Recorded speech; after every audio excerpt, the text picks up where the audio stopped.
দেখলানি পানির অবস্থা, রাত চোখে চোখে সপ্তাহ চেয়ার চেয়ার তো পুরা ডুবাইল।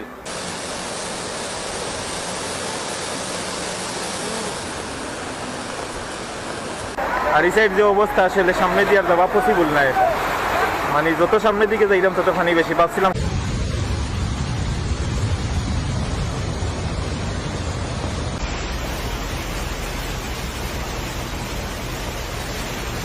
ভিডিওটা দেখে খুব বেশি কলিজাত লাগলো। আল্লাহ তুমি তোমার গর্রে হেফাজত করো, আমরা সব